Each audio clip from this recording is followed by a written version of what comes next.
Experts recognize the cumulative stresses of caregiving can be detrimental to our health and happiness. We caregivers know and feel that stress and tension daily. All the traditional stress management techniques are valuable and helpful when we use them. But there are cognitive behavioral strategies in managing change and improving performance that can help too. Susan Staciak, now an active caregiver for her husband, successfully taught and implemented these strategies over 30 years in training, coaching, and consulting with the corporate and government and nonprofit institutions. Now she's applying them to her own caregiving challenges and she's offering them to us. She will present ways to see things differently, to reflect and learn from our mistakes and our misjudgments, helping us feel more contentment and inspiration from our own more fruitful choices and personal growth with more control, less stress, and more energy. So with that, I turn it over to Susan Staciak. Susan, go right ahead. All right. Thank you, Bob. I appreciate that. It's been a delight to listen to your presentations this morning and at noontime. I'm going to share screen and see if we can get this going.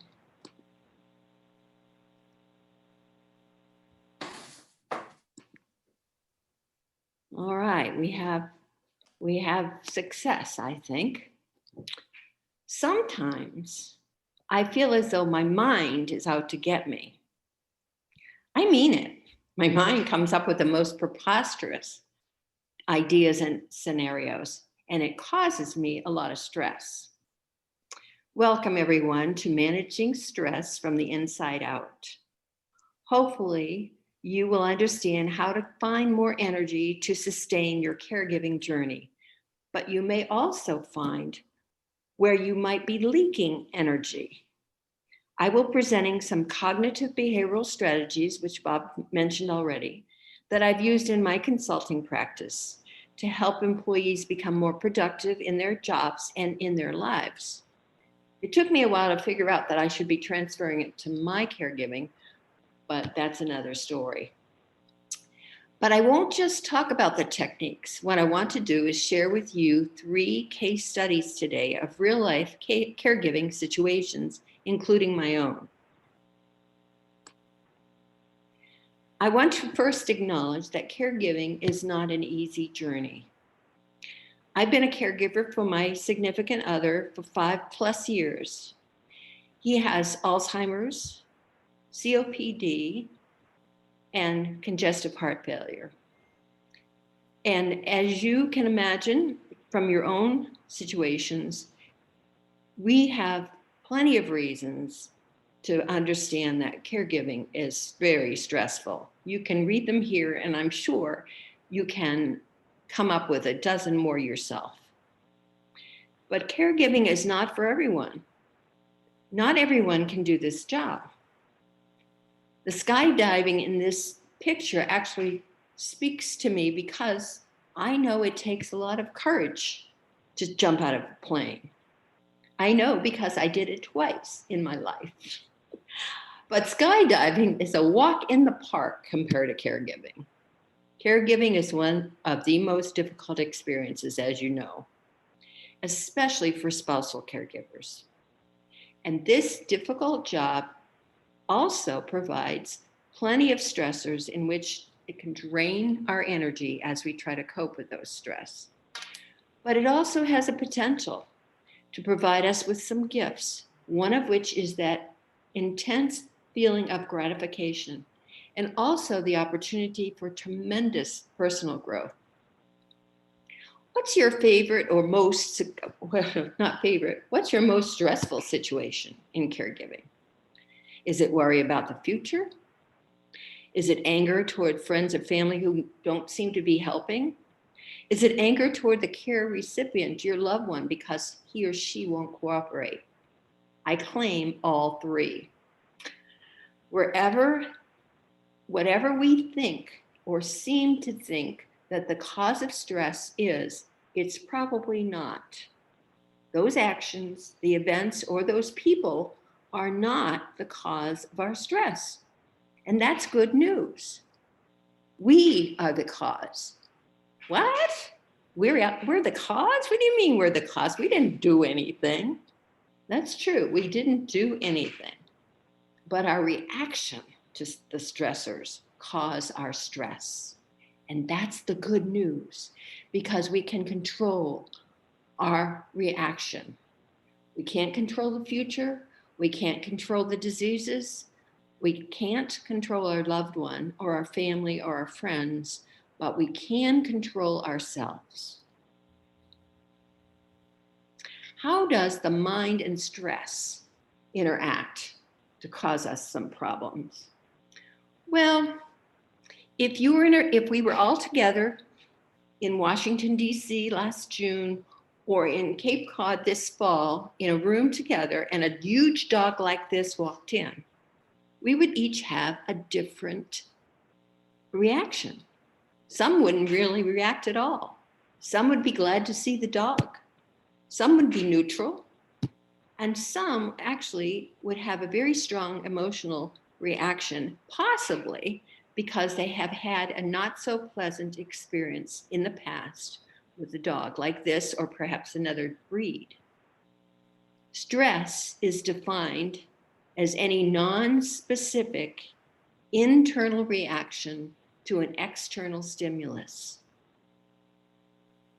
That means, and this is the good news, each person's reaction is from different feelings, different thoughts, different beliefs formed from different experiences.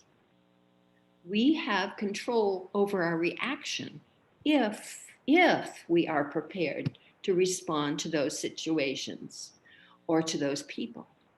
Notice reaction and response are not the same. They're not synonymous. We all have reactions or triggers at some point, probably very much in our caregiving, at least for me. Certain events or expectations or experiences might irritate or annoy us or put us on the alert. Triggers differ, being more or less intense, and a person's temperament, a person's personality may make a difference. Ultimately, though, understanding ourselves better and learning to identify and manage our triggers are the helpful way that we can manage our stress and also our energy. Surprise! It's not about changing something else outside of ourselves. That zaps huge amounts of energy from us when we're trying to swim upstream. It's about modifying, adjusting, flexing, and bending to accommodate reality, whether we like reality or not. Instead of reacting, we can be mindful of the frustration or the anger or the fear building up within ourselves. Then we can coach ourselves to think or do something other than react. It's a practice, and the good news is we take responsibility. If we take responsibility for our reaction, we have a choice. Having a choice is powerful. What do we have control over? I'm sure you figure this out. We have no control over anything but ourselves. In asking that question, who's the boss? A lot of people have, I've asked that in our workshops, and a lot of people have said, well, I think my mind's the boss, or I think my emotions seem to be the boss. Well, think about that. Who's the boss of you? Or if I could ask it a different way, what part of you controls you? Who is your boss? I like to think that my intention and my will are the boss. My mind actually can sabotage me, and I've noticed that over the years. My mind tends to stray from my intentions. I have, maybe you have too, gained a few pounds with this COVID experience. And I've been motivated to reduce some of the intake of calories and to try to lose a few pounds. Well, I set the intent and I took the intended action by buying what I needed, the appropriate amount of food. But as I was shopping, my mind betrayed me because here was the thought, oh, wait, you need to buy some cookies for Chuck, my loved one, my care recipient, Chuck. And then my mind went on to say, and maybe he would like some Fritos. That was sabotage. Right then and there, I remembered I was again up against this master manipulator with those thoughts. And I have lived with my mind a very long time, finally figuring this out. So, how do we make our minds work for us and not against us? Well, the words mental musculature was given to me by Marianne Williamson. Marianne Williamson said that mental muscular can help us deal with those false stories in our mind. My mind can exaggerate. It can come up with generalizations that aren't true, like something like, my sister always forgets my birthday, or my neighbor always gossips about the neighborhood. Beware of the words always or never, because it's over exaggeration. And my mind has a plethora of those kinds of things going on. Pause, as we heard if you were in the mindfulness workshop a few moments ago, pause and discern if the mind's thoughts are true and if they're helpful to you. Because if they aren't helpful, why am I letting my mind make me feel badly? It takes intention and it takes time to build those mental muscles. Let me tell you about my friend, our first case study, Jean. At age 80, a good friend of mine had fallen and torn her shoulder rotator cuff while playing tennis. Of course, she went to the doctor and then to physical therapy for a while. Against the odds of recovery that the physical therapist said to her, which wasn't very positive, she was going to try to recuperate her rotator cuff in her shoulder without surgery. Now, it took her 14 months of commitment. That's mental musculature. And it was really hard to strengthen that shoulder. But all the while, she had an 88-year-old husband, Ed, who was still very active, yet getting dementia and slowly losing his eyesight and had to lose his privilege to drive. Just last weekend, Jean tried out her renewed, rehabbed shoulder on the tennis court for just 30 minutes. She hit the ball with a friend, and it worked. She was very pleased with her progress. That victory excited her and energized her. You could see in her walk she was happy. And then in her eyes when we sat down to chat about our mutual caregiving experiences and adventures. Yet Jean says the harder challenge was not so much the shoulder rehab, but learning to be patient with her husband when he would ask her to fix something that he can no longer do, or listening to him ask repeatedly over and over again the same question. Jean would get very angry, impatient, and snap back at him. She didn't want to accept Ed's declining health. It was a tremendous change in their life together, and Jean was not happy about that. Another point of irritation was that Jean had control over her own rehab with the shoulder situation, but she didn't have control over her husband's diminishing and waning health.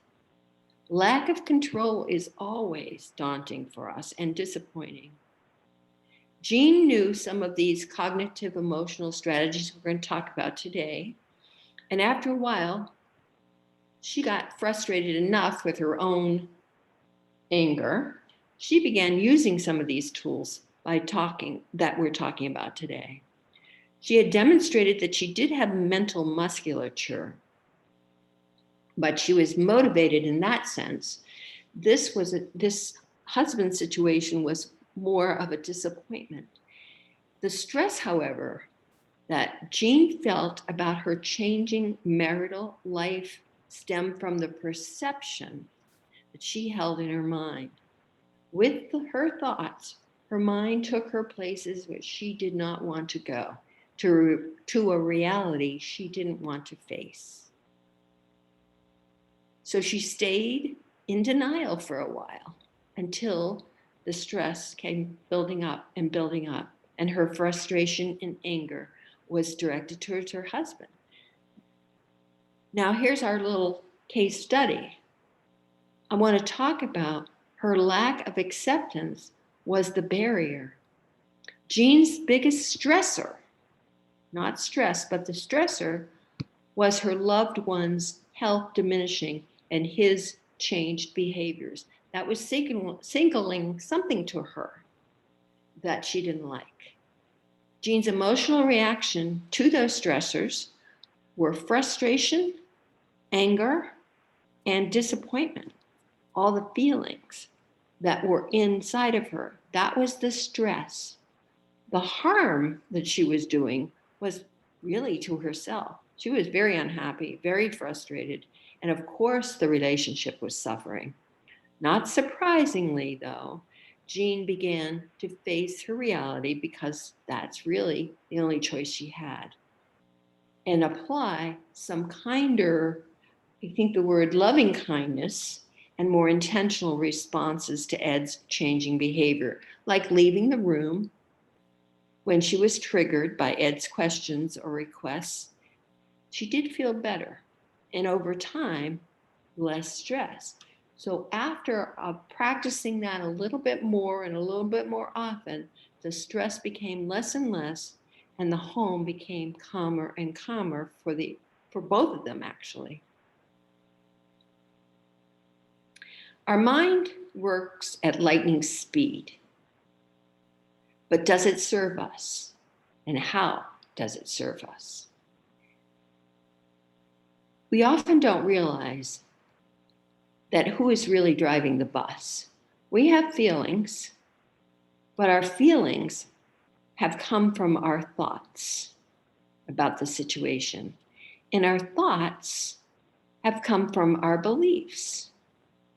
So when we pause and are mindful about what's going on and try to discern what is really causing the reaction, again, through our feelings, through maybe even bodily feelings in reaction, it's helpful to ask, what are my thoughts? And then ask, what are my beliefs that I'm holding about this situation?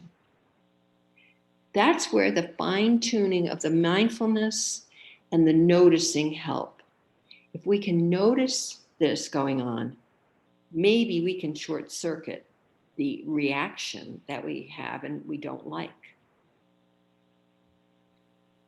Jean just didn't understand her own beliefs for a while, actually. She wasn't conscious of that. But what she was conscious of over time was relating to what I was talking about and others were talking about in our caregiving groups.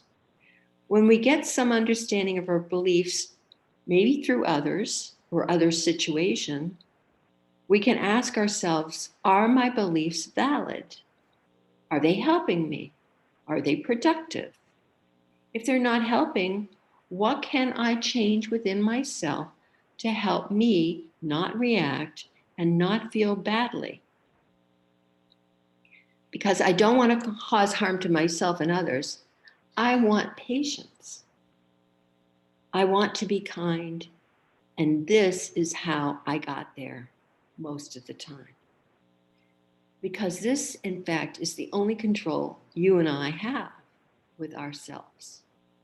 For Jean, hanging around the caregiving group and getting out and getting tired enough about her own frustration and anger with her husband, she started using some of these techniques, as I mentioned, like recognizing her triggers and then getting away from the stressors, even if it was for a short time, those triggers, so that she could think about a way to respond that was kinder gentler for both of them. After a while, the reality of her husband's minimizing or waning health became clearer to her, and Jean began accepting his decline. It's really interesting. I could point to the time when I knew she was making progress. Jean described to me their gardening work together one day. Because of Ed's limited vision, Jean's husband, Ed, had difficulty evenly spacing the holes that he was to dig where Jean would like to put the new plants. So Jean thought, this is interesting, Ed is trying to help me as best I can. I can at least place his shovel for him where I want him to dig. And I thought, that was the point I realized, and I said to her, you have moved out of denial and into compassion. She had made the progress of seeing the reality and doing something about it because she could do something about it. In addition to that progress, now subsided over time, there is, like I said, a lot less stress and angst going on in that household. Jean's pleasantly surprised, but I'm not, because like all of us, we have our good days and we have our bad days. And the bad days are less so because we know what's really, we investigate what's really going on with ourselves and we can do something about it. When I notice my trigger, I have the choice to either engage in the reaction or to step back and decide how I want to respond. How is it best for all of us, for me to respond in this way? It takes intention to build mental musculature and time to build it also. The more we resist our triggers, the easier it will become to resist. I know, it makes sense. It's a practice. If you would be so kind as to just cross your arms like this for a moment. It feels pretty comfortable to cross your arms like this, hopefully. Now what I'd like for you to do is to cross them a different way. Cross them in a different way than what you're used to. How does that feel? It might feel uncomfortable because you're not used to that. But when we practice resisting our triggers, it becomes more and more comfortable for us.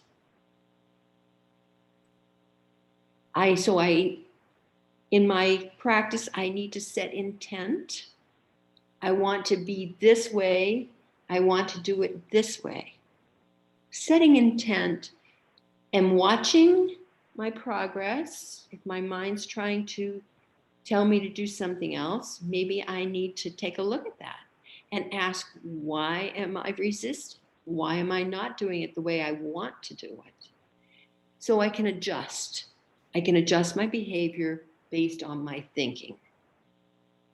Develop mental musculature over undesirable thoughts. Right before the actual program began again today at 2:00, we had a little bit of comment on the negative things that are going on in the world today. This tool of discerning our feelings, thoughts, and beliefs can be very useful to us when these random negative thoughts happen too. In addition to that energy-robbing anger and frustration we talked about with Jean, and I'm sure a lot of us have been there, sometimes our mind just sort of out of nowhere thinks these negative thoughts. They seem to come out of nowhere. Well, here's an interesting thing. Have you ever had Siri or Alexa repeat or answer you after you haven't really intended for her to talk? I have, when I've held my phone too close. And apparently she was listening, and then she responded to my spoken words. Well, that's sort of like our minds. When we listen to or watch or hear negative situations like the news, it affects our thinking. At least it affects my thinking. So keep the negative influences to a minimum as much as possible. We wouldn't feed our loved ones food that would hurt them, would we? No. Then why would we feed our minds food that can actually hurt us? And when we are in a positive environment and keeping our minds in a positive frame of mind, we have saved energy as well because there's less worry. Just focus on what I need to focus on. So let's talk about the stress caused by another problem, the problem of indecision. This might be more helpful or most helpful to the new person that's a caregiver for the first time or just getting started. Whether sudden or gradual, the role of the caregiver is often unintentional. We may fall into the role because we are family, or at times we have a brother or a daughter or a friend who also is a caregiver. Unless we've been a caregiver before, we don't see it coming. I didn't. It was a shock to me and a huge change in my life and our life as a couple. At the beginning of this caregiving journey, I was what I call the accidental caregiver. Very overwhelmed learning about the terminal illness and how to support my partner and myself. But accidental caregiving was robbing me of my energy because I was like all over the place. I had a limited view or a ground view only of what was going on. My loved one's initial diagnosis, I had to figure out. I needed to pay attention to those priorities first. I felt like I was in the hallway, like this picture shows, and I didn't know which door to open to find my balance or my solace. Where did I belong? I opened several doors to get medical understanding of Chuck's disease. I opened other doors to begin to understand how others were coping, like caregiving groups and books. I opened library doors and online research doors to get an understanding of the diseases that we faced in caregiving, and yet even more doors for clarification in the financial and legal changes in our new journey. I was running in and out the doors, and that was major stress, major energy leakage. Out of necessity, I needed to be. Out of necessity, my head was down, doing what needed to be done, and I didn't see the big picture at all. My stressor was not all this, like not indecision so much, but just unintentional. The role was new. I just didn't know. And there was a lot of change happening, and that I was not able to make any decision. And that's not necessarily wrong at this point in time. My reaction was a feeling of like, I don't know what to do. I had a no plan. I had a lot of fear, a lot of anxiety. And I'm sure that was something maybe you all experienced as well. The harm with this was huge change, a lot of anxiety, and then spreading that anxiety to my family. So in a way, I was emotionally unbalanced. I was definitely whiny, and I was definitely temperamental at that time. But after a while, things began to plateau, emotionally as well as the physical and mental. A lot of stress management tools that we all know helped here, especially for me, exercise and journaling. Writing helped me kind of stand at arm's length and reflect on what was happening, as did mindfulness. And as I shared our situation with others too, people offered their view of their experiences. Patricia was one of them.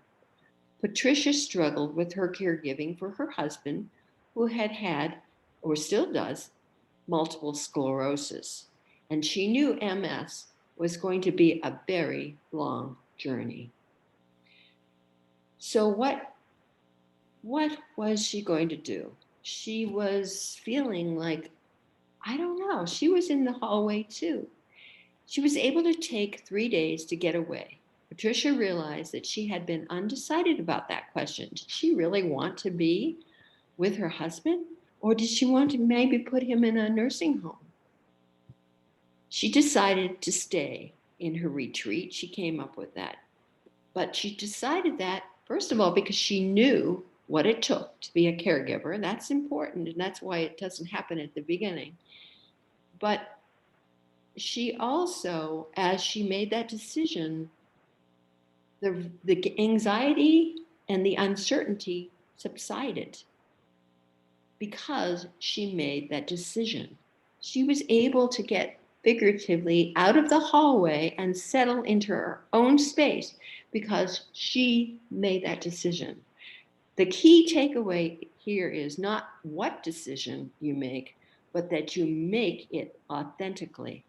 It gives us a sense of control, and in Patricia's case, minimizing her anxiety and limiting that energy leak. So let's take a look at what we could do to move out of indecision and relieve some of our stress if we are still an accidental caregiver. Turn the other cheek. Now, what does that have to do with stress and indecision? Well, this is a biblical phrase that I like to use because it often is interpreted as literally turning your other cheek to an adversary to receive a whack on the other cheek. Of course, metaphorically, it's really not that. It's suggesting that we take a non-resistant posture in order to not escalate the anger between you and the attacker. In stress management, from the inside out, we're dealing with ourselves. We can take a non-argumentative, non-resistant posture within our minds. When our minds feed us thoughts that may not be helpful or may not serve us, we recognize that we have other choices. We can see things differently. And physically, when you turn your face, you do get a different view. You see things from another view. With Patricia, who went on that 3-day retreat to make a decision, she went to an unfamiliar town to get a different point of view of things, not only physically, but mentally and emotionally. She was trying to see as many views and see as many options as possible so that she could make a more satisfying decision for her. So turn the other cheek, reminding us to see things differently. And it's not just limited to this situation that we're talking about with indecision. It's limited to a lot of, we can use this technique with a lot of other things, other problems that we have as caregivers. We can examine our reactions, again, the power of the pause, the power of reflection. And we can do, what are my underlying beliefs? We can ask that, and are they realistic? Are they helpful? And what options do I have? And how can I cultivate those options if they're worthwhile to us? Here's the question of options. Rather, our question, it becomes, is accidental caregiving a stressor? Is it robbing me of my energy? And if it is, what do I do about it? The options are listed, not necessarily in the order here, but in the way, in any order that makes sense for you. First one, of course, I have is turn the other cheek, try to see things differently. Well, that's be open to insights, be open to the possibility that there's more, we can see more. Remember that our minds have some biases based on our experiences. And when we turn the other cheek, it allows us to see more options. With the accidental caregiver situation, the timing is very important. An authentic decision early might not be possible because we have at that time, at the beginning, a limited view of what it takes to be a caregiver. But if you can make that decision and feel good about it, anytime is great. And I'm just saying it took me probably about 18 months before I got I got to that intentional decision. But setting intent to be open and examining what's going on with me will help always in every case, in any problem, to bring clarity. Notice how others are doing. Every step of our journey is in uncharted territory for us, but others have some experience they can offer us. So take advantage of that. That's why I think the buddy system and the caregiving system and the well spouse system is so valuable. That allows us to make a more authentic and satisfying decision. And last but not least, along the way, this decision making it beneficial to understand, it might be beneficial for us to understand our reactions. What flavor of fear? What flavor of fear showed up this time? Fear is at the basis of a lot of this reactionary stuff, but there's different flavors we have. So my flavor was really, I was afraid I wasn't going to be able to do this. That was my I had a question about my competence as a caregiver. By the way, a very experienced care advisor at the Neuro Challenge Foundation for Parkinson's said to me when we were talking about accidental and intentional caregiving, she said she sees that the care partners, quote, who I work with seem to jump right in and make that intentional caregiving decision earlier, seem to have a better sense of partnership of care, she called it, and they seem to be able to cope daily with the daily struggles in a more constructive way, unquote. I see from her comment that those particular caregivers have made a commitment, set an intention, and are tethered to the commitment, not necessarily to the job, but to the intention, their commitment. Which brings us to our last case study, which is dealing with resentments. Nobody has any of those, right? Well, I do. I did. And I want to tell you at the beginning of one of the chapters in the book that I'm writing, one of the chapters is on resentments. I'd like to read that to you because it's probably something we all experience. I thought I could count on her. I thought I could lean on her. She has been my friend for 25 years. Helen was the kind of friend that you could trot off to contra dancing with, or perhaps drive cross country 18 days to San Diego by way of Montana. Because we're sort of in the neighborhood, we might as well visit her sister in Montana. Helen was also the kind of friend that if you needed someone to talk to or to take you to an emergency room, you could discuss any kind of emotional mayhem with her that might be keeping you up all night. So calling her at 3 was not a problem. We supported one another through fun and frantic for at least 25 years. However, this time, Helen seemed to back out.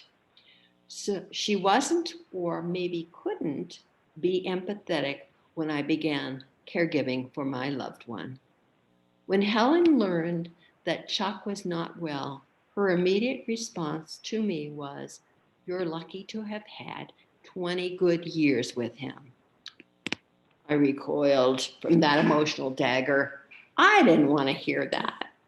I wanted her sympathy, not her advice. I would move to gratitude on my own time.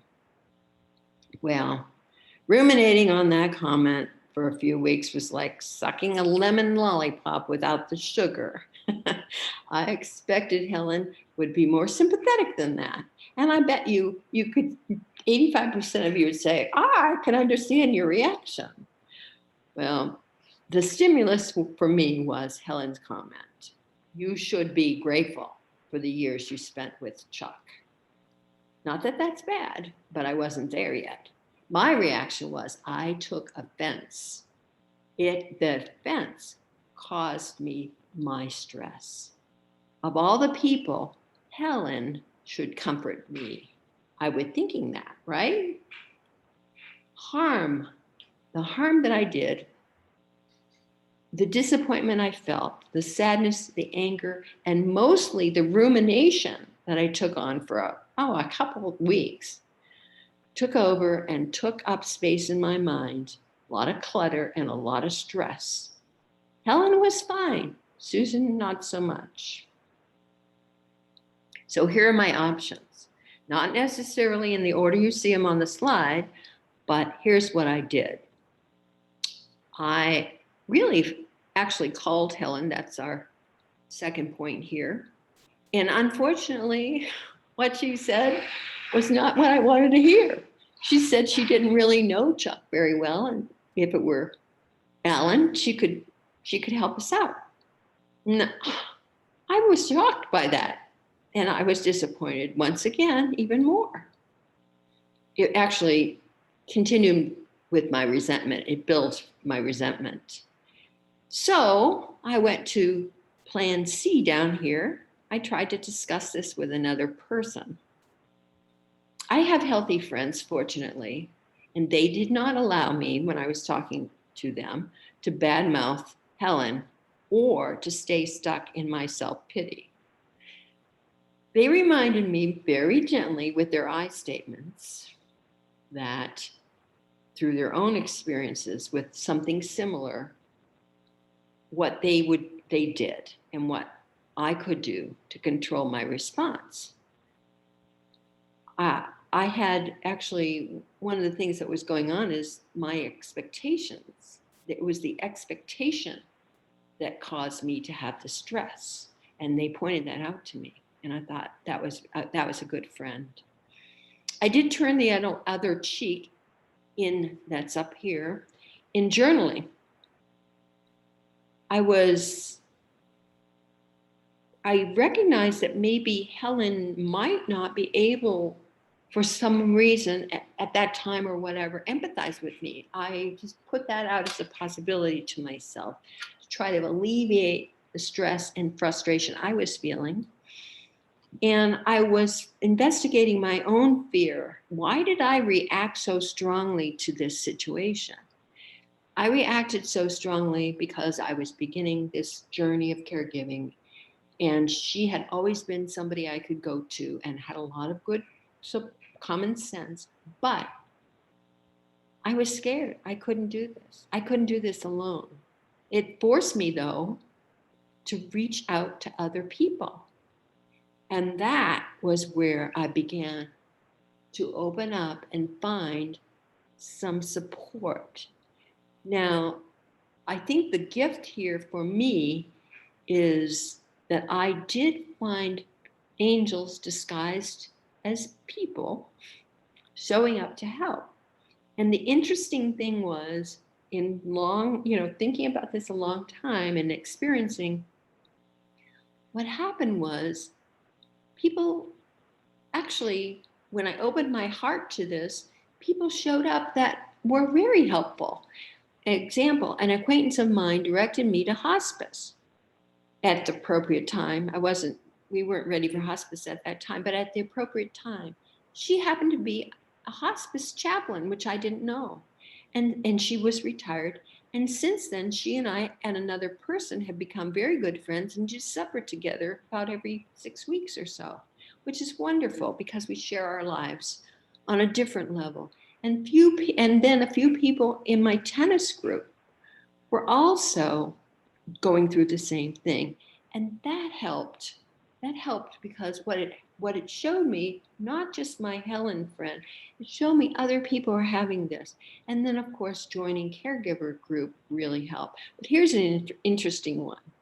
There's a lady who was very kind to me and knew that Chuck loved cats. She would bring her cat every week, once a week, to visit us because she knew Chuck loved cats, but that she knew I didn't really want to buy a cat or get a cat because I didn't think I needed enough. I thought I had enough work, so I didn't want to deal with a cat. So many different people just passing by. were helpful. It's almost like I became a magnet by being open. It was wonderful. And that lessened my resentment with Helen. So my seeing things differently with Helen was a way that I got my emotions under control and leave my resentments diminishing. I was making, as they say, lemonade out of lemons. It took a while, but I'm no longer carrying that resentment for Helen. And actually, we've turned back to being reasonable friends. So, in summary, what I'd like for you to understand is stress originates in our minds through the perceptions and through the beliefs. It starts with a feeling and goes to the thoughts and then down to the beliefs. But we have choices, and that's a good thing. We can only control what's possible, only control ourselves. We can pause. We can look within to identify our triggers, and then we can ask, why does this bother me? Our minds are a tool, not the boss, to be cultivated and honed to our intentions. Beware, the mind can stray, and they can get us off our intentions.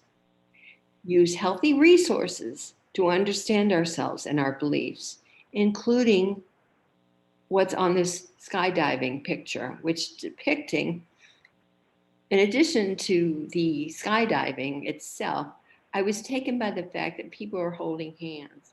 They're together and they're helping one another enjoy the ride, which is kind of cool. So I thought I would repeat that picture for us to remind us that the resources are there if we remain open. And I appreciate you thinking. I want to appreciate you and thank you for learning with me along the way here. The other is practice seeing things differently. Turn the other cheek. Practice. That's a practice. Because it's a creative way of trying. It's not la la land, but it's a creative way of seeing what the other options can be.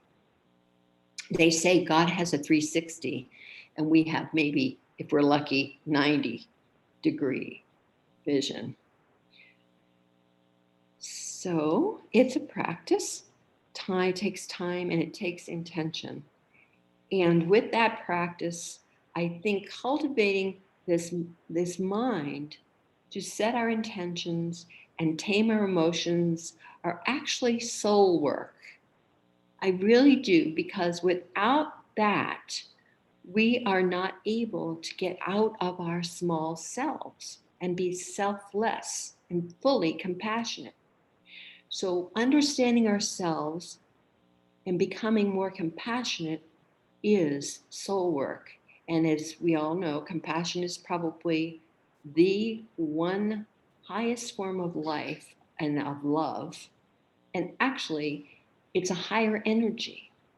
And that's where the energy comes from.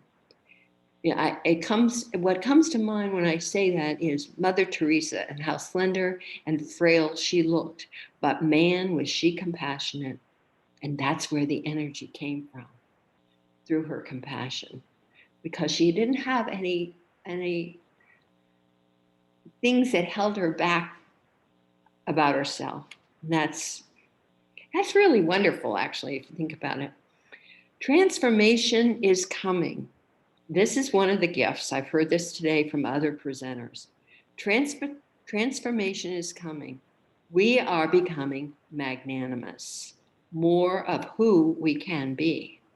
We are ordinary people doing extraordinary work, and it is transforming us. That work is transforming us. So keep going, acknowledging that caregiving is not an easy journey.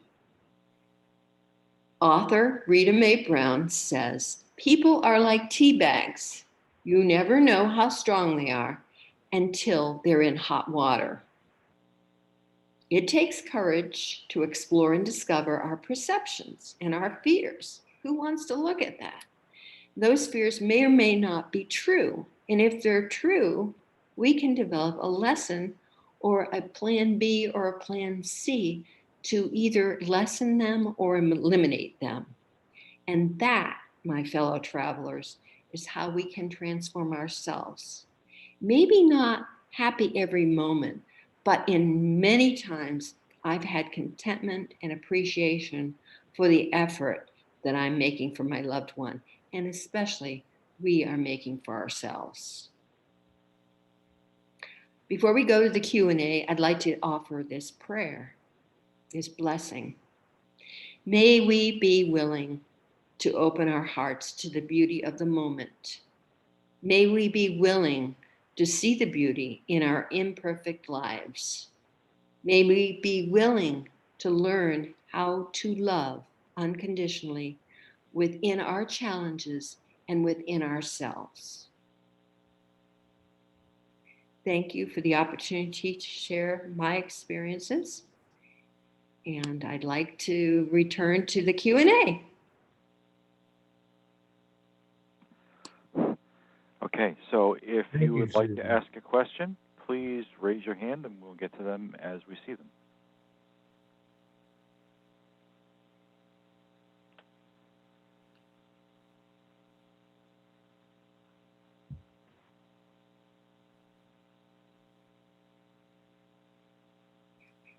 Or if you would like to ask a question in chat, you can ask a question in chat also.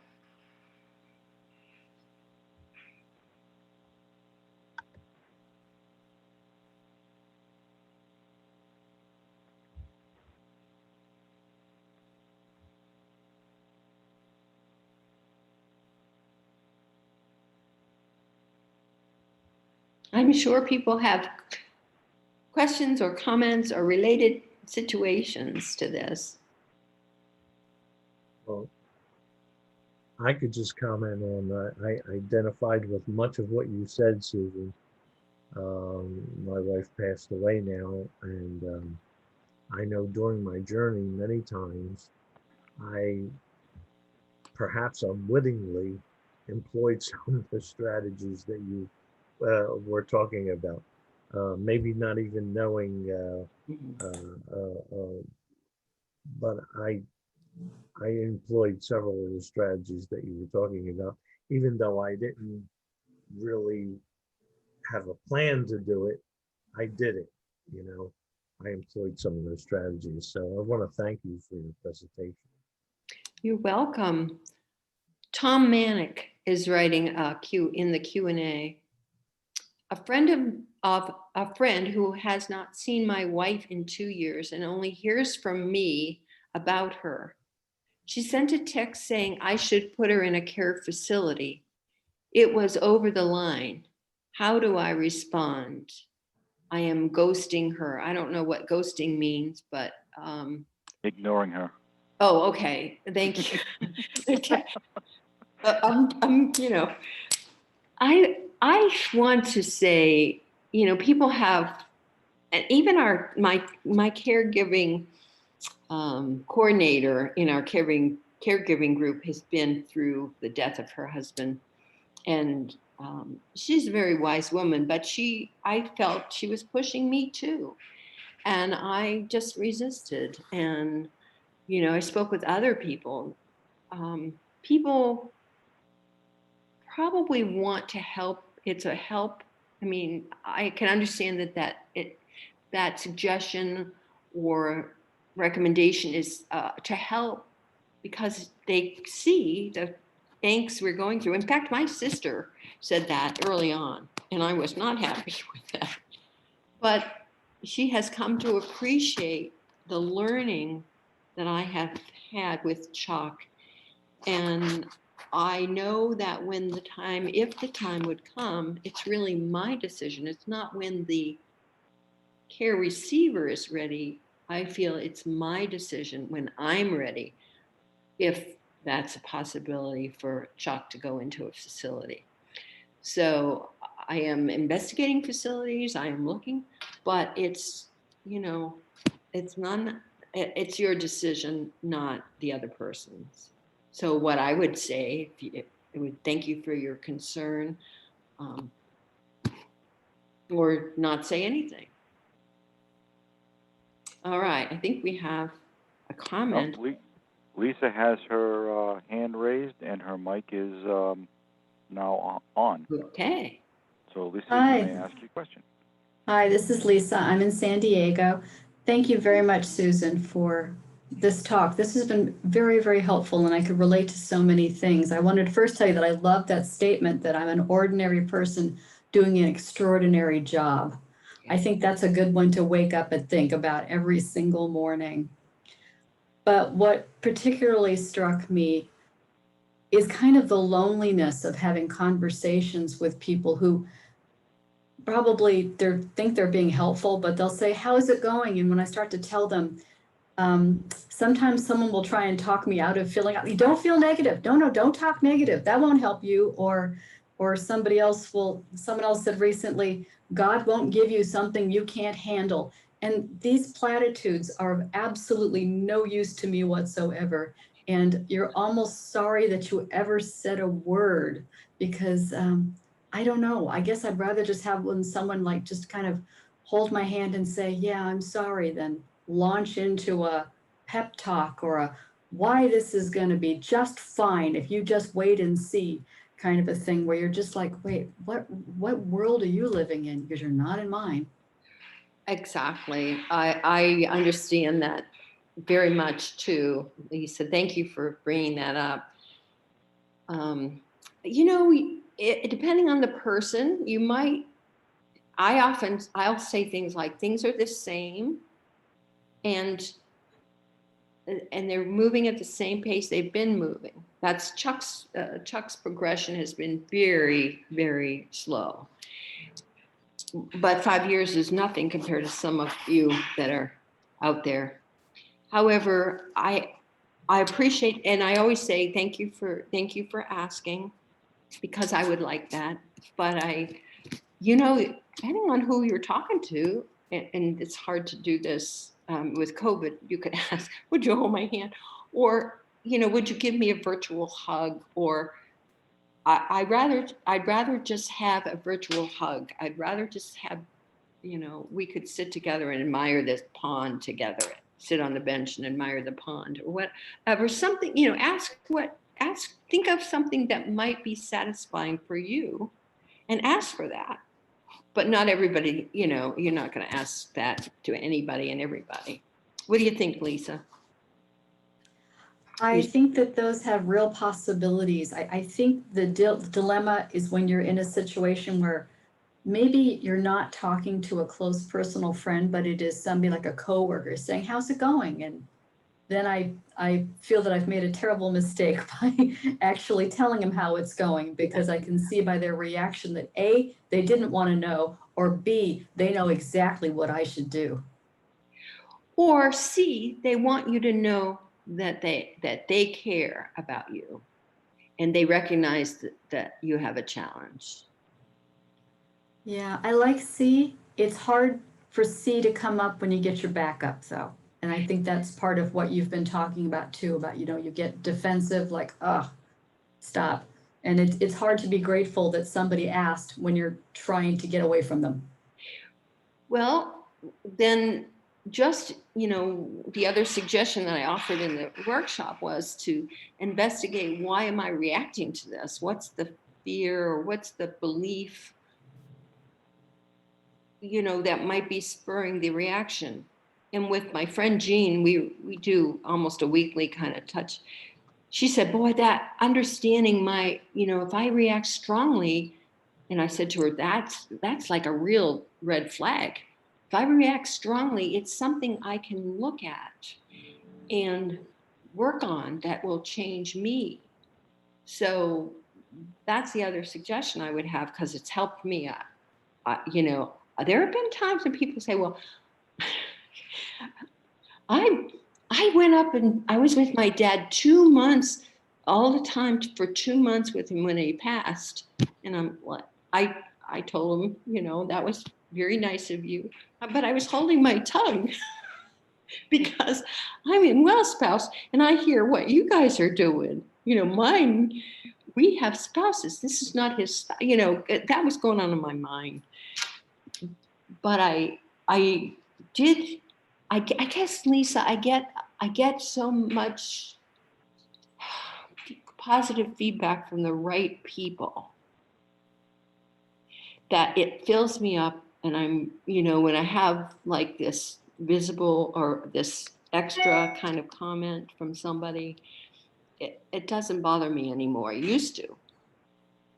I think that was the lesson that I learned, Susan, was to be more mindful of where I have these conversations, that if it's within the context of support groups, I'm more understanding of where that person is and the conversations we'll have, as opposed to maybe an offhanded how's it going, that maybe I have to be a little more careful about, maybe just saying, well, we're hanging in there, or, it's going as well as it can, or something like that. Yes, I agree. And you said it earlier about, make sure you find a safe, I don't know if you use the word safe, but a safe psychological, emotional place to share this, because we don't know, if we don't know the particular person, it might not be appropriate to give details. We're vulnerable and needy at times. And, I want to protect that. And the other piece of not just my presentation, but Susan Akers, was the understanding how hard this is and giving ourselves love and unconditional support from ourselves too. So that if we fill up on the, instead of the cursory comment, if we fill up on the authentic with ourselves and with others who really understand this, then I think it serves us. Thank you very much, Susan. My pleasure. Thanks for asking and coming and sharing. Susan, I have from Patty. She says, this is a very, thank you for the presentation so much. She said, in yoga, we often set an intent to practice. I never thought about setting an intent for caregiving. Talk a little bit more about intent in that way. I would say about, I don't know, maybe a year ago, one of the gals in my caregiving group said that she has written out a goal of how she wants to, she's a caregiver for her husband, how she wants to experience the caregiving journey with him. And it wasn't, we're doing this and we're doing that. It was more about the feeling and that at the end, not having any regrets. That was the biggie, that not having any regrets. That was the guiding principle. So, and things like setting the intent would be, for me, learning how to handle. One biggie is the patience. It takes a lot of patience. So learning how to be patient. Well, how do I do that? I do that by examining what's going on with me. So if I want to set intent, like let's say it's going to be a crazy busy day today, and I'm going to set an intent at the beginning of the day to kind of take care of minor things, so that maybe, hopefully, my care receiver will stay in the bedroom watching the Ohio Buckeyes play while we're on the Zoom, making the intent on how to set the environment to make things go smoothly. It's like a little mini goal.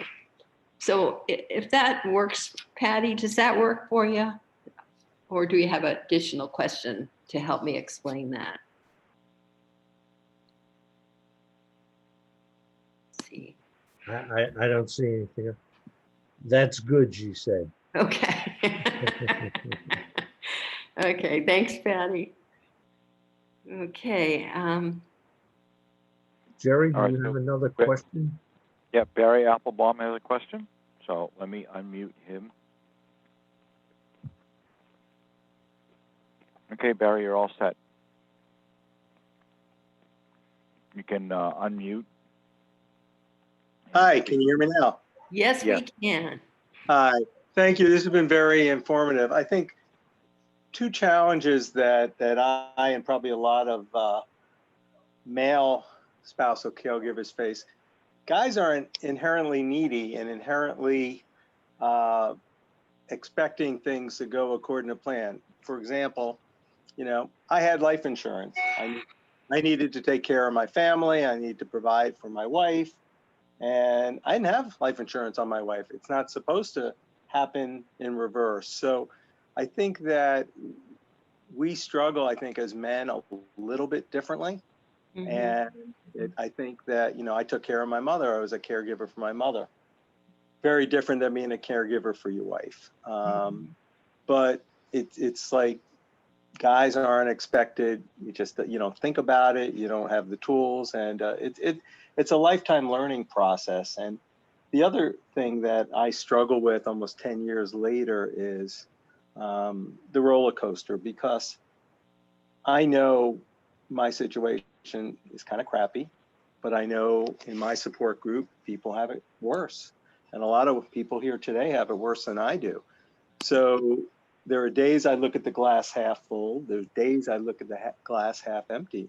And I just feel like it's a roller coaster of good days and bad days. It is. and we can make it less crazy or less variable, less like the stock market, right, Barry? If we really understand ourselves in what triggers us, and you know, how can we modify that? That at least has helped me. And I want no regrets. I want to experience this less stressfully, and I want to have the energy to be able to be loving and kind to my husband. But yeah, we do. You're right about the different female male perspectives. Thank you. Thank you. I wanted to say that I felt that after a while, I found that I came to an understanding that I was doing exactly what I was intended to do. When I came to that realization, I feel I came to a point where that was the intent for me. Mhm. I'm in the right place at the right time, doing exactly what I was intended to do, and I was doing it well. I took a good deal of pride of doing it well. I'm grateful to hear you say that, and being happy or contented about the way you're doing it and what you learned from it and how you're learning on the way, in the path, you know, as you journeyed with your wife. That's wonderful. Mm. You know, that's wonderful. And I appreciate that synergistic. I'm up here and I'm on the ground. My Mhm. feet are on the ground. I'm doing the trudging, but I also am able to see things from a higher perspective. Like, I too feel that this is exactly what I'm supposed to be doing. And this is our partnership, Chuck and I, is a second chance, not with each other. We were divorced from our first spouses, and it's been a beautiful relationship. I'm proud of the relationship, and now I'm becoming really happy about, you know, even this situation. Happy in that it's smoother than it's been. It's getting smoother, and we're both learning from it. Mm. The one thing I do appreciate is Chuck's got a lot of he doesn't talk very much, but when he does, he has a sense of humor that just everybody laughs. It's so adorable. You know, and one day I was getting frustrated, and whatever, and I tossed a pillow, lightly tossed a pillow to him, and he said to me, "Who's the adult in this room?" Things like that come up. I love it. I got to write these down, right? Think about these things because they're sacred. All these things that happen with us and to us with our loved ones are sacred.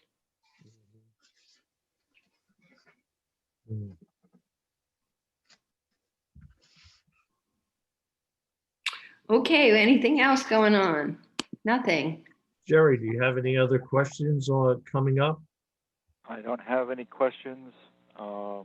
We don't have anything on the chat. There is a Q&A, but I think it's already been answered. So a friend who has not seen my wife in 2 years and only hears from me about her. She sent a text saying I should put her in a care facility. It was over the line. How do I respond? Am I ghosting her? Yes, so that was already answered.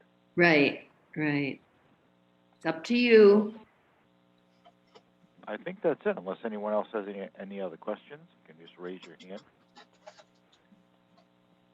Okay. Well, look at that, Bob. It's almost 3:15. It's right where we said we were going to break. Well, Susan, I want to thank you once again for all your help. It's been a pleasure. And once again, well, when we'll be calling on you again. Good. Whether it be to write an article for Mainstay, or whether it be to give a talk, or whether it be for something else, but we will definitely keep in touch. Thank you, Bob. Thank you, Jerry, for your help with the technology. And thank you all for being here.